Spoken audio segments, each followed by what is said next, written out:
Votre invité à présent dans la grande interview en direct sur Boursorama, c'est l'économiste Patrick Artus. Bonjour Patrick. Bonjour David.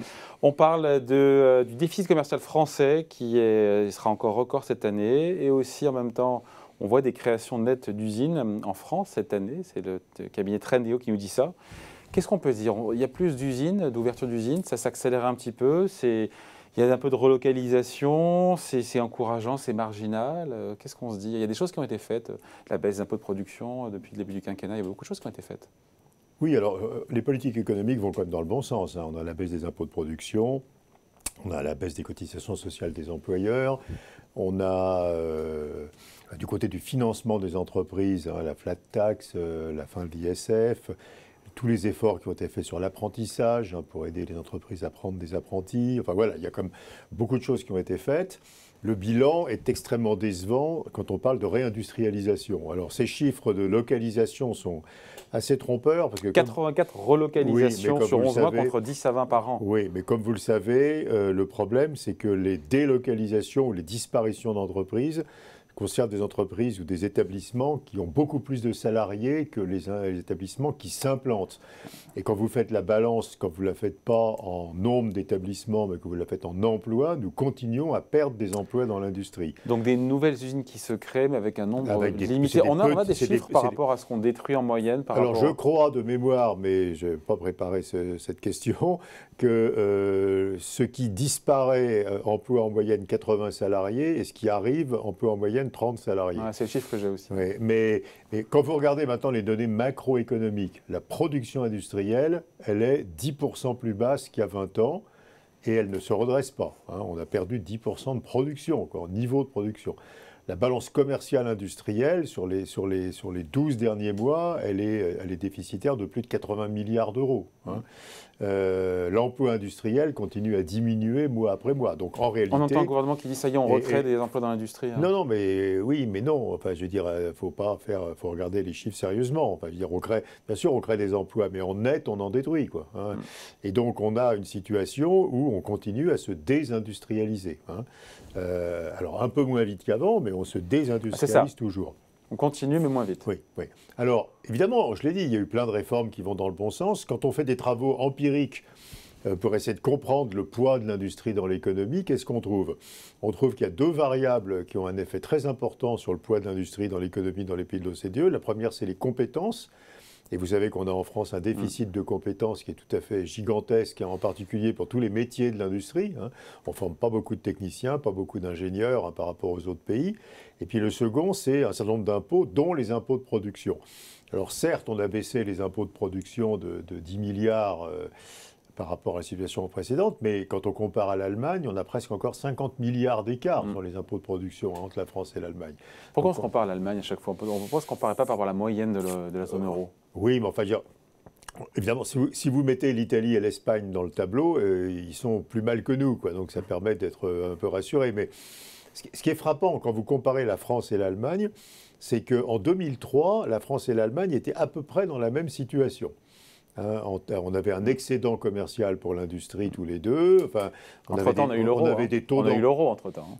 Oui, mais je ne crois pas que ce soit l'euro. Enfin, c'est 2003. Prenez 2003. Et à partir de là, on avait le même taux d'emploi. Enfin, on avait la même dette publique. Enfin, etc. Et à partir de 2003, les trajectoires des deux pays divergent. Je veux dire, aujourd'hui, on a 45 points de dette publique de plus que les Allemands. On a une production industrielle qui a baissé de 40% par rapport à l'Allemagne. La valeur ajoutée de l'industrie, c'est moins de 10% du PIB. Enfin, en Allemagne, c'est presque 20%. Enfin, tout a divergé à partir de 2003. Donc, il faut essayer de comprendre ce qui s'est mal passé en France à partir de 2003. Ce n'est pas les coûts.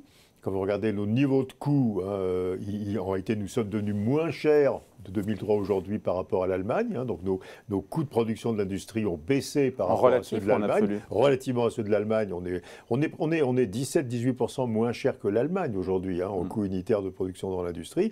Les hausses de salaire ont été très fortes en Allemagne depuis 5 ou 6 ans. Donc ce n'est pas les coûts.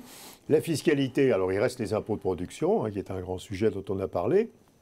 puis les compétences, quoi. Moi, je pense que notre problème, c'est essentiellement une question de compétences. C'est que c'est extrêmement difficile pour un industriel en France de recruter. Il y a très peu de jeunes Français qui font des formations qui correspondent à l'industrie. On a que 25% des jeunes Français qui ont des diplômes scientifiques, c'est 45% des jeunes Allemands. Et dans les 25, il y a la médecine, qui est un très gros morceau, la médecine, la pharmacie. Donc on a très très peu de jeunes qui vont vers les métiers de l'industrie. Et en particulier, est-ce que les jeunes filles ne vont pas vers les métiers de l'industrie, hein. Donc notre problème, je pense, c'est essentiellement un problème de capacité à recruter les bonnes personnes. Alors après, ça a des conséquences aussi directes, hein. Quand vous regardez la robotisation des entreprises industrielles, c'était la même à nouveau en France et en Allemagne en 2003. Aujourd'hui, il y a plus de 2 fois plus de robots industriels par salarié en Allemagne qu'en France. Ce qui n'a pas détruit de l'emploi là-bas pour autant. Alors oui, alors il y a une dernière explication, c'est une très bonne question, parce qu'il y a une dernière explication quand même très intéressante, c'est que ce n'est pas les mêmes les entreprises industrielles en France et en Allemagne. En France, on a des PME, mais on a des grands groupes industriels. Et en Allemagne, on a des ETI industriels. Il y a plus de 15 000 ETI en Allemagne, il y en a à peine plus de 5 000 en France. Et tous les travaux montrent qu'une ETI, elle est beaucoup entreprise plus de taille intermédiaire. Intermédiaire, voilà. Elle est beaucoup plus proche des territoires. Une ETI, ça délocalise pas beaucoup. Ça se sent très local, quoi. Alors qu'une boîte du CAC 40, elle s'installe dans le monde, là où elle juge que c'est plus efficace. Donc le fait qu'on ait une industrie tirée par de grands groupes industriels, alors que l'Allemagne a une industrie tirée par les ETI familiales, ça a des effets très importants sur la localisation des activités aussi. Donc compétences, pas assez d'ETI, 3 fois moins qu'en Allemagne. Mais on le dit depuis longtemps, ça aussi. On le dit depuis longtemps. Oui, on le dit depuis longtemps. Mais enfin, il n'y a pas d'amélioration. Compétences, il n'y a pas d'amélioration. Nombre d'ETI, il n'y a pas d'amélioration.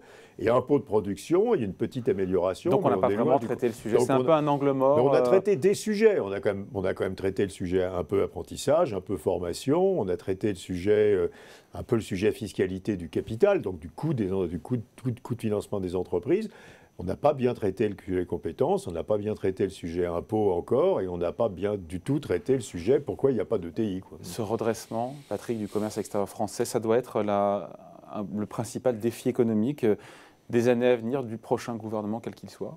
Alors, le commerce extérieur français, c'est pas pour aujourd'hui un problème de financement. Il se finance sans aucune difficulté. Non, mais la question, c'est l'industrie. C'est le sujet, c'est l'emploi industriel. Ce n'est pas le commerce extérieur. Le commerce extérieur, c'est un symptôme, quoi. Oui. On est dans la zone euro qui a un excédent extérieur. On est un des pays de la zone euro dont les marchés financiers sont attrayants pour les non-résidents. Donc on n'a pas de problème de financement de notre déficit extérieur, hein. La preuve, l'État français ce matin s'endette à taux d'intérêt négatif, quoi, hein. Donc c'est pas le commerce extérieur en soi, c'est pas l'inquiétude. L'inquiétude, c'est que ça reflète cette extrêmement rapide disparition de l'emploi industriel, c'est-à-dire des emplois intermédiaires. Alors il ne faut pas oublier que l'industrie, quand vous avez 1 euro de valeur ajoutée de l'industrie, vous avez entre 70 et 80 centimes d'euros de valeur ajoutée de services liés à l'industrie, qui sont des services assez sophistiqués, assez souvent, hein. Et donc, il y a de la comptabilité, de l'immobilier, de l'informatique, enfin, etc. Et donc, l'industrie, ça tire un morceau de l'économie qui est presque le double du poids strict de l'industrie. Et ce sont des emplois qualifiés, modernes, bien payés, hein, niveau de salaire beaucoup plus élevé que le niveau de salaire moyen dans l'économie. Et donc on se prive, si vous voulez, de ce pôle de prospérité, quoi. C'est ça qui est le vrai sujet, hein. C'est les qualités des emplois, le niveau des salaires, et ce n'est pas tellement le commerce extérieur en tant que tel. Ouais. Est-ce que le plan de relance, on entend souvent dire que le plan de relance, en tout cas l'exécutif nous le dit, est là justement pour favoriser, je reviens en relocalisation, qui est une forme aussi d'industrialisation. Alors 2 choses qui sont importantes. La situation s'est dégradée depuis 2 ans, quand on regardait notre commerce industriel, il se dégrade assez fortement, parce que la Covid a provoqué une mutation de la demande vers les biens. On achète moins de services et davantage de biens. Donc nous, on est assez bons sur les services et on est mauvais sur les biens. Donc quand les Français se mettent à acheter de l'électronique, de l'équipement de la maison, de l'ameublement, etc., tout ça est importé, hein. Donc on a une poussée vraiment de déficit extérieur qui vient de cette évolution de la demande, hein, vers plus de demande de biens. Ensuite, il faut arrêter de parler de relocalisation. Ça n'existe pas, les relocalisations. Ce n'est pas du tout ça l'objectif. D'ailleurs, quand vous regardez France 2030, on ne parle pas de relocalisation. Tout le monde est d'accord, là. Je veux dire, il n'y a même plus de débat. Il faut arrêter même d'utiliser ce mot de relocalisation. Ce qu'on essaie de faire, c'est de développer une industrie nouvelle. C'est ça le sujet. C'est ça le sujet. Et donc, l'industrie nouvelle, c'est quoi? C'est de l'électronique. Donc ça serait quand même bien qu'on fabrique des semi-conducteurs, des ordinateurs, etc. C'est tous les matériels pour la transition énergétique. Parce qu'il faut comprendre que ça, c'est crucial. La transition énergétique, c'est potentiellement une vraie relocalisation, sous une forme un peu bizarre, c'est qu'on va arrêter d'acheter du pétrole et du gaz aux pays qui le produisent. Simplement, si on remplace les achats de pétrole et de gaz par des achats d'hydrolyseurs, d'éoliennes, de batteries électriques, etc., on n'aura rien gagné. On importera ce qu'il faut pour utiliser les énergies renouvelables au lieu d'importer le pétrole. Donc là, on a un potentiel formidable de relocalisation à condition de fabriquer nous-mêmes. Donc c'est une opportunité pour notre industrie. C'est une opportunité, mais il faut le prendre, parce qu'on n'est pas tout seul sur le sujet. Enfin, je veux dire, aujourd'hui, les Allemands et les Danois et les Espagnols sont très avancés sur les éoliennes. Plus que nous.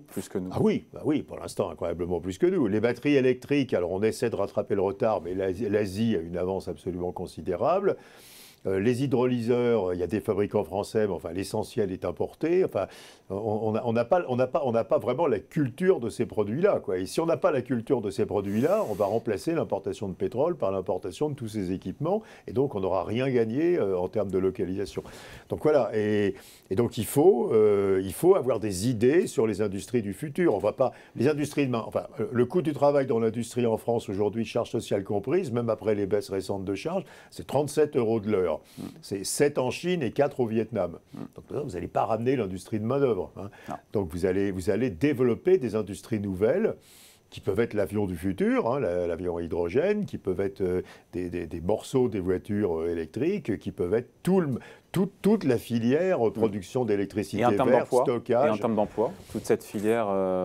L'industrie, de toute façon, il faut comprendre que développer l'industrie, ce n'est pas un objectif, ce n'est pas ça qui amène au plein emploi.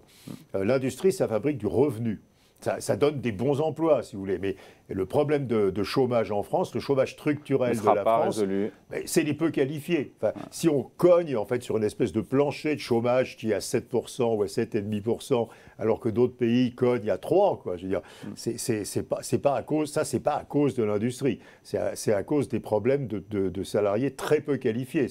Le chômage, c'est un chômage des très peu qualifiés. Donc il faut comprendre que l'industrie, c'est un objectif de génération de revenus. Si on a de l'industrie, on a des entreprises qui sont efficaces, qui fabriquent du revenu, et ça, c'est bon pour tout le monde. Mais ce n'est pas l'industrie qui va nous amener au plein emploi. Ce qui va nous amener au plein emploi, c'est d'être capable d'amener à l'emploi les très peu qualifiés. Et les très peu qualifiés, ils ne vont pas aller dans l'industrie, au moins pas au début, quoi. Enfin, vous écoutez, en tout cas, sur cette transition énergétique, d'autres pays ont pris plus d'avance que nous en matière... Si vous voulez, il y a un problème de réflexion, parce que les Chinois... depuis 20 ans, réfléchissent à la transition énergétique en se disant qu'il faut qu'ils soient les leaders mondiaux du solaire, de l'éolien, de la filière hydrogène. J'allais pas aussi loin que ça, je parlais de l'Espagne, l'Allemagne, l'Italie. Oui, alors oui, il y a les Danois, c'est un petit pays, mais enfin les Danois, c'est incroyable, quoi. Ils ont un leadership sur l'éolien. Avec Ørsted. Et donc on a vraiment un défaut de réflexion. Regardez la voiture électrique, ça fait 20 ans que les Chinois développent une filière qui est en train d'exploser aujourd'hui, quoi, je veux dire. Donc on a pris du retard. Le problème, c'est que l'industrie aujourd'hui, c'est aussi des rendements d'échelle croissants. C'est-à-dire que plus on est grand, plus on est efficace. Donc, quand vous prenez du retard, l'autre est devenu grand avant vous, quoi. C'est typiquement ce qui s'est passé sur la batterie, pas sur la batterie électrique, sur les cellules solaires. On ne fabriquera pas nos cellules solaires. Ça, c'est les Chinois qui vont le faire, parce qu'ils sont partis tellement en avance qu'ils ont cet effet taille. Ça ne risque pas d'être le cas également pour les semi-conducteurs, pour les batteries électriques, tout ce qu'on dit là? Alors là, il y a une grosse volonté publique. C'est-à-dire qu'à un certain moment aussi, l'État peut décider de faire l'ajustement avant que cette industrie soit suffisamment grosse. Sur la batterie électrique, je crois qu'il y a 3 gigafactories ou 2 qui se fabriquent en France. Oui. Il y en a une autour de Stellantis et il y en a une qui est autour de Renault. Exactement. Et ça ne se ferait pas sans les aides d'État. Ça, c'est clair. C'est comme certains morceaux de la filière médicaments, quoi. Je veux dire, on ne rapatrierait pas un certain nombre d'éléments de chimie liés aux médicaments sans les aides d'État. Donc l'État peut aider dans la phase transitoire où l'industrie est encore trop petite pour être compétitive par les effets de rendement d'échelle. Enfin, vous voyez, l'objectif, c'est un objectif de réflexion qui consiste à dire qu'est-ce qui a du sens que nous fassions, parce que ça a de l'avenir, ça va devenir gros. En fait, il faut trouver... Ce qui fait les 30 glorieuses, les périodes de croissance forte, c'est très intéressant. C'est le développement très rapide d'une industrie qui devient très grosse, qui crée de bons emplois et qui génère une très forte demande. C'est quoi alors? Dans les années 50, c'était l'automobile, par exemple, et l'électroménager. Bah, là, aujourd'hui, c'est évidemment, ça tourne autour de la transition énergétique. Il faut qu'on soit les leaders mondiaux sur les avions à hydrogène, sur les voitures électriques, enfin sur un certain nombre de choses, sur les batteries du futur, hein, du solid state. Donc voilà, donc il faut trouver cette industrie qui est aujourd'hui petite et qui va devenir très grosse et qui suscite une forte demande et qui crée de bons emplois. C'est exactement l'exemple vraiment de l'industrie automobile dans les années 20 aux États-Unis, dans les années 50 en Europe. Hein. Il faut qu'on trouve l'équivalent aujourd'hui. On ne ramènera pas les chaussons, les vélos, etc. de Vietnam. Quoi. Je veux dire, il ne faut pas rêver. 37 € de l'heure, c'est... 37 € contre 4, si vous voulez. Même si le prix d'un container a beaucoup monté, ça ne marche pas. Quoi. Donc, à nouveau, il faut bannir de notre vocabulaire le mot relocalisation. Il faut le remplacer par le mot industrialisation, quoi, qui a beaucoup plus de sens. Autre sujet, les marchés boursiers, évidemment. On a un CAC 40 qui a rebondi, au-delà des 7100 points. Alors, aux dernières nouvelles, c'est Anthony Fauci, le docteur américain, qui nous dit que Omicron serait a priori très contagieux, mais moins de symptômes graves, en tout cas c'est ce qu'il nous dit, moins de virulence, et donc les marchés semblent soulagés aujourd'hui, s'il y a effectivement cette moindre dangerosité était confirmée. Donc c'est-à-dire qu'on revient au scénario de départ, à savoir autour d'une croissance plus solide sur 2022, et donc appétit pour les actifs risqués. Alors, il faut voir qu'en Europe, parce que les États-Unis ont des problèmes assez spécifiques, quand vous prenez l'Europe, comme la plupart des feux sont au vert quand vous analysez la croissance 2022, ce qui n'est pas le cas aux États-Unis, alors pas du tout en Chine. On a des marges d'entreprise qui sont élevées, même si elles sont un peu moins élevées au troisième trimestre qu'au second, mais marges élevées. Des bilans des entreprises qui sont de bonne qualité, hein, qui ne sont pas du tout dégradés, au contraire, pendant la crise. On a des réserves d'épargne des ménages qui sont absolument considérables et dont peut-être un petit morceau sera consommé. On a des taux d'intérêt qui vont rester bas, des finances publiques qui vont rester expansionnistes, alors qu'aux États-Unis, il y a une grosse contraction du déficit public, un commerce mondial qui croît de 10% par an en volume, hein, on a une économie très ouverte. Voilà, donc on a quand même pas de faillite, enfin, veut dire, donc on a quand même, j'oublie, un niveau d'emploi qui est plus élevé qu'avant la Covid. La finalité, c'est quoi? La finalité, c'est de dire que cherchons un obstacle à la croissance en Europe. Alors, il y avait évidemment tous les goulots d'étranglement sur les différentes matières premières, sur le transport, c'est en train de s'arranger. Vraiment? Oui, c'est en train de s'arranger. Alors, ça va toujours mal, je dirais, mais ça va quand même moins mal. Les prix des containers vont baisser de 40%. Ont baissé de 40%. Le prix des semi-conducteurs a baissé de 35-40%. Le prix du minerai de fer a été divisé par 2. Le prix du gaz naturel a été divisé par 2. Le prix du pétrole a perdu 15 $ ou 13 $. Enfin, on a une grosse baisse des prix de toutes ces matières premières au sens large qui révèle que le goulot d'étranglement, alors ils sont toujours élevés les prix, hein, donc il y a toujours des problèmes d'approvisionnement, mais ils sont en train de se guérir. Et il y a un énorme effort d'offre. Hein. Regardez ce qui se passe dans l'industrie des semi-conducteurs. La production augmente une tendance de hausse de production qui est de plus de 10% par an. Hein, donc on a vraiment... En même temps, la demande est là aussi. Hein. Oui, mais on va la satisfaire, la demande. Hein. Donc le goulot d'étranglement, progressivement, il va s'atténuer. Donc on a moins de goulot d'étranglement en perspective, moins de difficultés de transport, etc. Et on a le reste, la macroéconomie, elle est bonne, quoi, je veux dire, hein, dans la zone euro. Hein. Donc ça explique pour vous ça que finalement, ces mouvements de correction boursière ne durent, même si c'est abrupt, parce qu'on a eu quelques jours. Si vous êtes un investisseur. Finalement, ça ne dure jamais très longtemps. Hein. À nouveau, s'il y avait une vague d'un variant incontrôlable par les vaccins qui force à faire des confinements partout, évidemment, vous vendez vos actions. Mais alors, les virologues vous disent que l'évolution normale d'un virus, c'est des mutants, des variants qui sont de plus en plus contagieux et de moins en moins dangereux. Hein, C'est ça l'évolution normale d'un virus. Donc on a l'air de partir dans cette direction-là. Et c'est comme ça que le virus finit par disparaître finalement. Parce qu'à la fin, il est très contagieux, mais on ne sait même pas qu'on est malade, quoi, je veux dire, à la limite. Mais aujourd'hui, si vous êtes investisseur, bien sûr, par moment, vous pouvez avoir la peur. Quoi. Vous pouvez avoir peur du géopolitique. Hein. Le géopolitique, c'est un vrai sujet. Hein. Il y a Taïwan, il y a l'Ukraine, enfin, il y a des sujets géopolitiques qui sont quand même très inquiétants. Mais indépendamment de ces questions-là, vous avez un environnement macroéconomique qui est extrêmement favorable. Et si vous avez peur des actions, vous revenez en cash ou en obligation. Et là, vous avez des taux d'intérêt réels de -4. Et donc, personne n'a envie d'avoir -4 de rendement réel sur son épargne. C'est ingérable par un gérant d'actifs de rester positionné plus de 3 jours en cash ou en obligation. Donc, ça veut dire que les corrections ne peuvent jamais durer très longtemps. Ça veut dire que vous pouvez avoir 3 mauvais jours, puis après, ça remonte. Quoi. Parce que tant que la position de repli vous donne des rendements réels de -4, la position de repli, elle n'est pas tenable, quoi, hein. Donc vous êtes forcé... quelque part, les marchés ne peuvent jamais baisser, vous écoutez. Bah, ils pourraient baisser à nouveau s'il y avait un très gros choc exogène. Bon, s'il y a une guerre, non, les marchés vont baisser, quoi, je veux dire, hein. Oui, mais dans cet environnement-là, où les banques centrales et la BCE en particulier est perçue comme restant extrêmement expansionniste très longtemps, nous donnant des taux d'intérêt réels négatifs très longtemps, et où le cadrage macroéconomique est favorable, vous ne pouvez pas rester en dehors du marché des actions plus que par précaution quelques jours, mais ensuite vous revenez forcément. Vous n'allez pas rester assis sur vos obligations qui payent -4 en réel, quoi, hein. Et alors, c'est les actions, c'est pas que les actions, c'est l'immobilier, c'est les infrastructures, c'est les fonds de dette, enfin c'est tout ce qui a des rendements un peu risqués et un peu plus élevés que les taux obligataires. Ouais. On se dit quand même que l'année 2022 risque d'être quand même plus volatile que ce qu'on a eu cette année. Ouais. Alors ce jugement de volatilité, il est juste. Parce que, si vous voulez, on est dans un niveau de valorisation qui est élevé et que certains investisseurs ne comprennent pas. Ils ne comprennent pas d'ailleurs qu'il n'y a plus de fondamentaux. C'est-à-dire que les taux d'intérêt réels sont mais tellement... c'est dur d'intégrer ça intellectuellement. Oui, mais il faut expliquer que la valeur d'une entreprise aujourd'hui n'a plus aucun rapport avec ses profits. Mais c'est quand même problématique. Moi, oui, mais c'est problématique. Mais quand les taux d'intérêt réels sont à -4, la somme actualisée des profits futurs, ça fait plus l'infini. Ouais. Donc c'est une façon bête de dire une chose très claire, c'est que la rationalité, c'est de s'endetter autant qu'on peut pour acheter toutes les actions, tout l'immobilier, toutes les infrastructures. Ce n'est pas un conseil, je précise.